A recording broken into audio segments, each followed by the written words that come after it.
Okay, guys, I'm here for my review of the full 2019 WWE Draft. I've reviewed both SmackDown and Raw, in which the main draft took place, but I wanted to wait until the free agents were signed to actually talk about who I think has the overall better roster and what we might see, provided WWE sticks to this, but I think Fox at least going to make them stick to it. I don't know how Crown Jewel's going to work, in the fact of we have an interpromotional match for Universal title, but I don't really think Fox cares about that. As long as the Fiend doesn't appear on Raw, I don't think Fox is going to care about that, but we'll see what happens with that.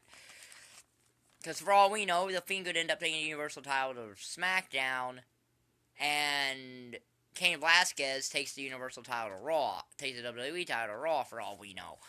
I doubt that happens, but whatever. So, because today the final free agents got placed, and now they will be included in this roster. So, who do I think won the WWE Draft? Well, we're about to find out. Here is the Raw roster after all the free agents were placed. We have United States Champion AJ Styles, Akam of Akam, Aleister Black, Andrade, Angelo Dawkins, Asuka, Becky Lynch, the Raw Women's Champion. Asuka's also one after the Women's Tag Champs. Although her and Kairi Sane are going to be floating right now for a while, but they are Raw once they lose those titles.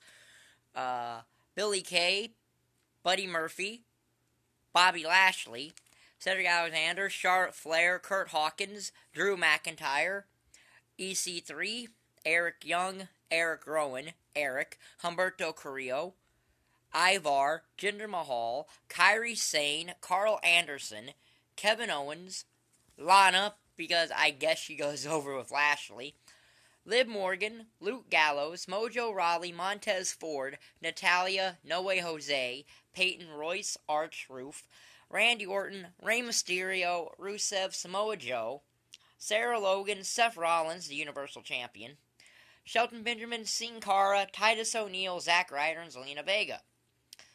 That is the Raw roster after the draft. I think it's a halfway decent enough roster, although I will tell you they technically only have 4 teams over here. They have the Viking Raiders, they have AOP, they have the Street Profits, and they have the OC. That's it. And they have Hawkins and Riders. So they have 5 teams there, but of those 5, I don't really know what's going to happen with that.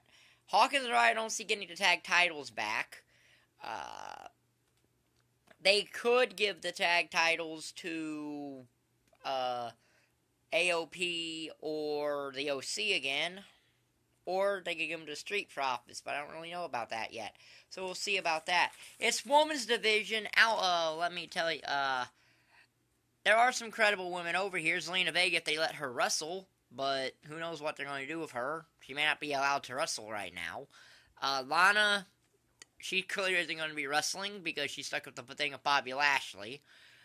The Iconics are in the women's tag picture. So are, and more than likely, they're probably going to do Sarah Logan and Liv Morgan there. And Kairi Sane and Asuka are the women's tag champs. So really, right now, the women's division over there is Becky Lynch and Charlotte Flair for Proud Against Evil Future. I'm not saying that they won't put anyone else in there. I'm saying for right now, it's probably going to be Becky and Charlotte flip-flopping the title like Sasha and Charlotte did back in 2016. But I'll get into more of this after I give SmackDown's roster. And here is SmackDown's roster after the draft with all free agents placed. We have Alexa Bliss, who was traded via trade. Bray Wyatt, The Fiend. Braun Strowman, Brock Lesnar, Bo Dallas, Ali, Big E, Bayley, Carmella, Apollo Crews, Daniel Bryan, Dana Brooke, Dash Wilder,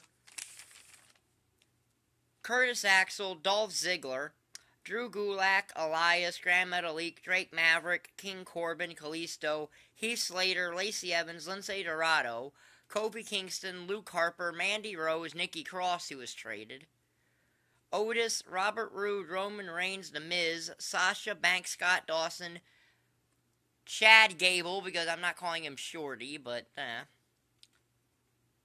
Tamina, Sonya Deville, Sami Zayn, Shinsuke Nakamura, Xavier Woods, and Tucker. That is the SmackDown roster. That roster is very interesting to me because they have a lot of good women over here on SmackDown. You have Alexa Bliss and Nikki Cross. You got Bayley. You got Sasha Banks. You got Mandy Rose and Sonya Deville. You got Lacey Evans, who needs work but can be something.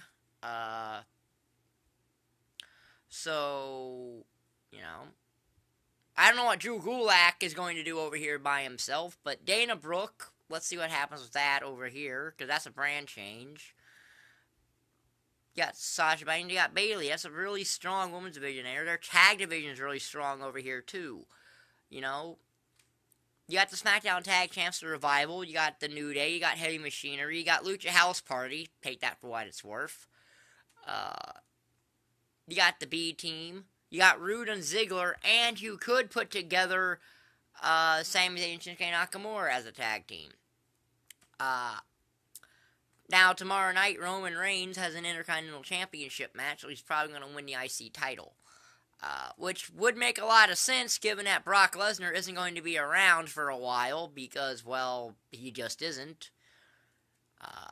And you're probably also going to end up having Ronda Rousey over there on SmackDown. And also, Luke Harper was signed to SmackDown. He was signed over there. I don't know what the point of bringing him back if Eric Rowan is, just to throw him back by himself, but that is what it is. So, but yeah, Brock's going to be gone for a while, so you might as well make Reigns the top star of this brand, which technically he is. So why not make the IC title de facto the main title over here on SmackDown? Yeah. Just based on the strength of the tag and women's divisions, I actually think SmackDown's got the better roster right now. Because, as I said, they have a fairly strong tag team in the women's division. Whereas, with Raw, they really only have 3 people I could see getting into the women's title picture. Becky, Charlotte, and Natalya. Everyone else on their women's division is probably going to be in the chase for the women's tag titles. So, that's a 3-woman division right now. Now, some of these people come back from... And there is Zelina Vega, but that even depends on how you let her wrestle. So, she may not even be wrestling. She just be managing Andrade for a while. I guess, though, you could go back to putting Aleister Black and Ricochet back together briefly. I don't know if they would, but they could. Yeah, just because Raw might have the bigger roster, in my opinion, I don't think it's the better roster. I think SmackDown's the better roster right now, because it has what I call better depth. It's got better depth in its divisions. Okay, the only tag team that I don't see on SmackDown getting the SmackDown tag titles would be the B Team. Nothing against them. I think they're the lowest on the totem pole. I think when Nakamura's done with the Intercontinental title, I think him and Sami Zayn become a tag team. They could win the SmackDown tag titles.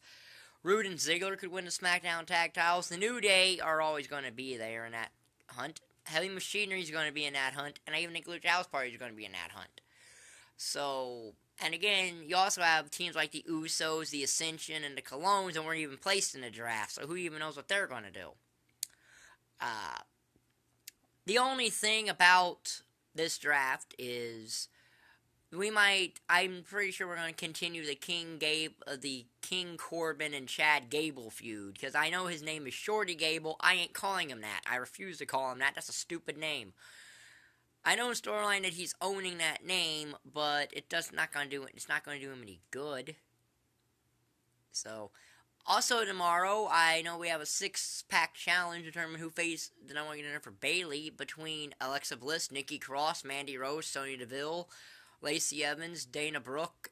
So you essentially have 2 tag teams with Lacey Evans and Dana Brooke there.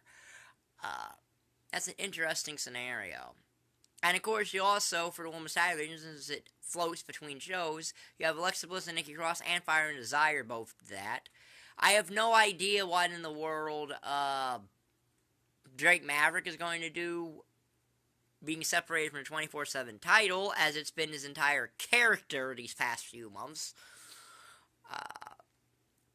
I don't even know what Drew Gulak is going to do. It's interesting that he's there, but I don't even know what 205 Live itself is going to be right now, because the Cruiserweight title is an NXT title, and I heard that they're getting ready to cancel 205 Live. Mike Kanellis has asked for his release. I don't think he's going to get it, because he just signed a 5-year contract, and I don't think the WWE is going to be in the habit of letting him out of that contract yet. So we'll see about that. So, yeah. So, in my honest opinion, I think SmackDown wins the draft. Now, don't get me wrong, Raw's got a good roster. I just think that they have more depth. I don't think SmackDown has more depth at the women's division and the tag division than Raw does. Only because right now Asuka and Kairi Sane are going to be more than likely doing women's tag stuff. So are the Iconics. And probably so are Liv Morgan and Sarah Logan, unless Sarah Logan starts managing the Viking Raiders. So that's my logic there. And if you agree, and if you think that Raw's got the better roster, I respect that. But that's just my opinion, because I think like I said, I think the women's division is stronger on SmackDown than it is on Raw, at least for right now. Like I said, people coming back from injury, like Ember Moon or whatnot, we can see where they land. We have to see where WWE puts them. But, and it would be interesting to know what they're going to do with Survivor Series. So, which we're not even finding that out until after Crown Jewel on Halloween. So, if you like this video, like button's down there, subscribe button's down there, and thank you for watching. Bye.